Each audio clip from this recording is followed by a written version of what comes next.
Hello guys, welcome to the video. तो hello guys, आज हम बात करेंगे सद्गुरु यानी जग्गी वासुदेव के पॉलिटिकल ओपिनियंस के बारे में और उनके कुछ ओपिनियंस के बारे में जो कि स्यूडो साइंस की कैटेगरी या फिर सुपरस्टिशन की कैटेगरी में आते हैं। सद्गुरु यानी जग्गी वासुदेव पे उनकी वाइफ का मर्डर का एलिगेशन लग चुका था बहुत पहले, जिसमें सद्गुरु ने कहा था कि उनकी वाइफ ने विलिंगली अपना बॉडी छोड़ दिया, मतलब कॉन्शियसली अपना लाइफ छोड़ दिया। अब यह आपके ऊपर डिपेंड करता है कितना बिलीव करोगे इसमें या कितना नहीं। पॉज करके पुराने एलिगेशंस पढ़ना है तो पढ़ सकते हो, लेकिन पुलिस ने ये केस क्लोज कर दिया था बहुत पहले ही। सीएए जैसे कंट्रोवर्शियल सब्जेक्ट पे इंडिया के प्राइम मिनिस्टर ने सद्गुरु का वीडियो शेयर किया था, जिसमें सद्गुरु ने खुद एडमिट किया था, जबकि सद्गुरु ने खुद एडमिट भी किया था कि उन्होंने सीएए को ढंग से पढ़ा भी नहीं है।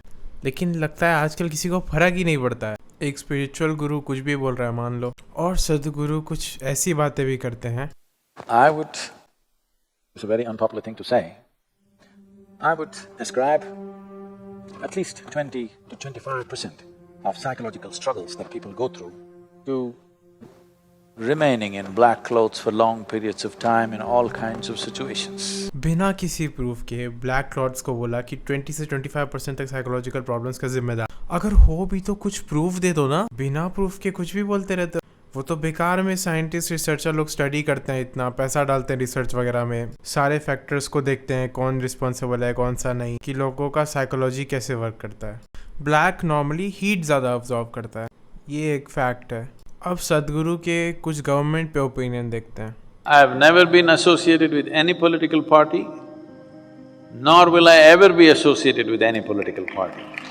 हाँ, ये तो बस बिना पढ़े हुए किसी भी बिल को सपोर्ट करते हैं ना। बिना पढ़े हुए किसी गवर्नमेंट के इनिशिएटिव को सपोर्ट करना तो बिल्कुल सपोर्ट नहीं हुआ ना। But when people elect a government, I think it is my fundamental duty as a citizen who is living in this country to do everything possible to support that government to do their best. So people are saying, because the central government is Bharatiya Janata Party, of course, I will do everything possible to support this because it matters for the country.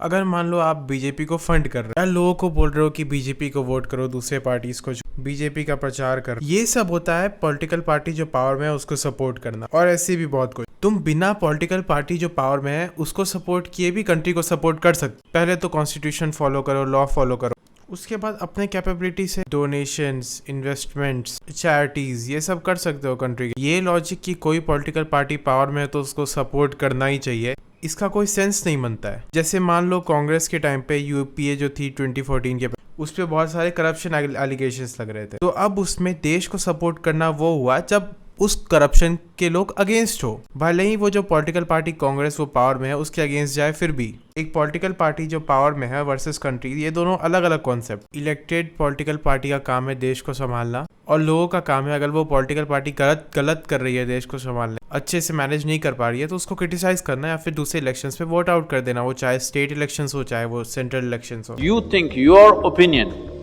what I think is more important than what the people have elected, this means you don't believe in democracy. Democracy के support करने का बस ये मतलब नहीं है कि कोई भी गवर्नमेंट इलेक्ट हो जाए वो अच्छा ही हो। डेमोक्रेसी लोग इसलिए भी सपोर्ट करते हैं क्योंकि और कोई अच्छा ऑप्शन है नहीं अब हमारे पास गवर्नेंस का। बहुत सारे लोग के लिए डेमोक्रेसी इसलिए अच्छा नहीं है क्योंकि डेमोक्रेसी बहुत नोबल कॉन्सेप्ट है, पर इसलिए अच्छा है क्योंकि इनका जो ऑल्टरनेटिव है डिक्टेटरशिप वगैरह वो बहुत ज़्यादा खराब है। तो तुम डेमोक्रेसी को सपोर्ट करते हुए भी एक बार लोगों के चॉइसेस को क्रिटिसाइज कर सकते हो। वैसे भी मेजॉरिटी ऑफ टाइम जो कैंडिडेट ज़्यादा पैसा देता है वही जीतता है, जैसे अमेरिका इलेक्शन से पता लगा। यूएस का एग्जांपल इसलिए स्क्रीन पे दिखा रहा हूँ क्योंकि वहाँ पे ज़्यादा रिसर्च होता है इस सब के बारे में। वैसे भी इंडिया में सबसे ज़्यादा इलेक्टोरल बॉन्ड्स या पैसा फंडिंग बीजेपी को ही मिलता है, एटलीस्ट जो हमको दिखता है उसमें।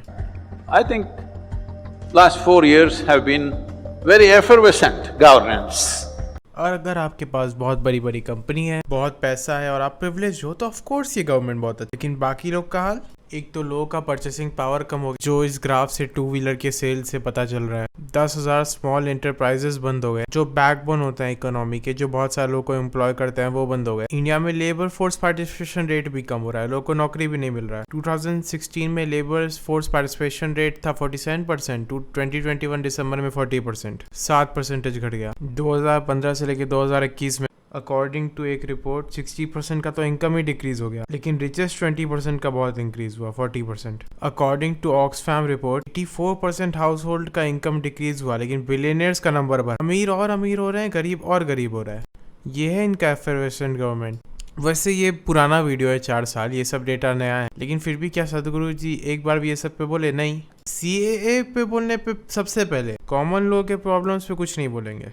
अगर ये वीडियो अच्छी लगी हो तो you can like and subscribe. मैं बाद में थोड़ा और डिटेल्ड वीडियो बनाऊंगा, जैसे सदगुरु का टॉपिक है तो इसके बारे में सब कुछ, वो सब देखने के लिए यू कैन सब्सक्राइब।